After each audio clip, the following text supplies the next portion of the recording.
Students, आप सबका स्वागत है हमारे चैनल एम्पलीट्यूड स्टडीज 2.0 में।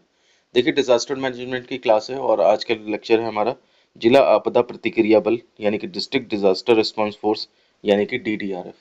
हमने इससे पिछले वीडियोस में एनडीआरएफ, एसडीआरएफ जो कि राष्ट्रीय स्तर पे या राज्य स्तर पे काम करते हैं, लेकिन आज के वीडियो में हम देखेंगे कि जिला स्तर पर भी एक संगठन होता है जो कि जिले में जैसे घटना घटेगी तो त्वरित रूप से उसमें काम करता है, क्योंकि सबसे पहले वही लोग वहां पहुंच पाएंगे। तो डीडीआरएफ भारत में जिला स्तर पर आपदा प्रबंधन बल है। यह एसडीआरएफ अर्थात राज्य आपदा प्रतिक्रिया बल का एक उप विभाग है और जिला प्रशासन के अधीन कार्य करता है। सभी राज्यों में डीडीआरएफ नहीं होते हैं, कई राज्यों में अभी डीडीआरएफ के गठन की प्रक्रिया चल रही है, क्योंकि ये काफ़ी सारे हो जाएंगे ना। फिर जैसे यूपी में देखें तो करीब 60 से ऊपर जिले हैं, तो यानी कि 60 जिलों में फिर इसका वो कार्यालय बनाना पड़ेगा। इतना इंफ्रास्ट्रक्चर, इतना। अब कई बार ऐसा होता है कि जैसे मान लिया आसपास के जिलों में तुरंत पहुंचा जा सकता है 2-3 घंटे में, तो इसलिए कोई ज़रूरत भी नहीं पड़ती है इसको हर जिले में बनाने की। जिन राज्यों में डीडीआरएफ है वहां वे प्राकृतिक और मानव निर्मित आपदाओं के दौरान जिला स्तर पर तत्काल राहत और बचाव सेवाएं प्रदान करने में महत्वपूर्ण भूमिका निभाते हैं।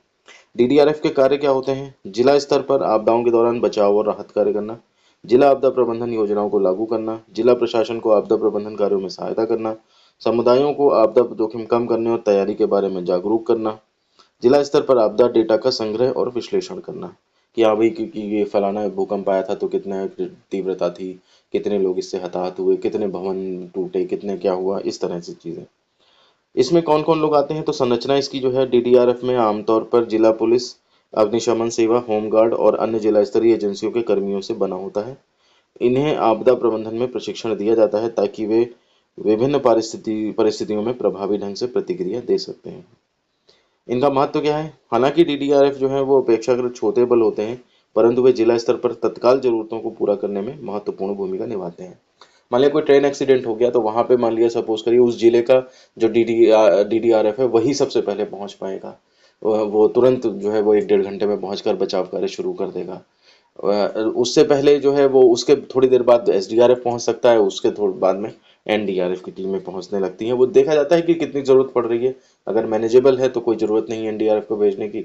अगर जैसे ज़रूरत है तो फिर उस केस में जैसे अभी सिलक्यारा में सुरंग में मजदूर फंस गए थे, तो उस केस में जो है कई टीमें फिर लगाई गई, मशीनें मंगाई गई, वो सब जो भी है ये भी एक आपदा ही थी।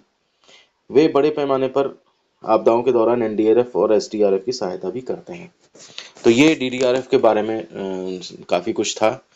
शॉर्ट नोट अगर में क्वेश्चन पूछा जाता है तो आप इसके बारे में लिख सकते हैं और समझाते हुए भी लिख सकते हैं, अपनी लैंग्वेज में डिटेल कर सकते हैं उसका। तो वीडियो पसंद आया है तो लाइक करें, दोस्तों में शेयर करें, चैनल पर पहली बार है सब्सक्राइब ज़रूर कर लें और मिलते हैं आपसे ऐसे ही किसी नेक्स्ट वीडियो में। धन्यवाद।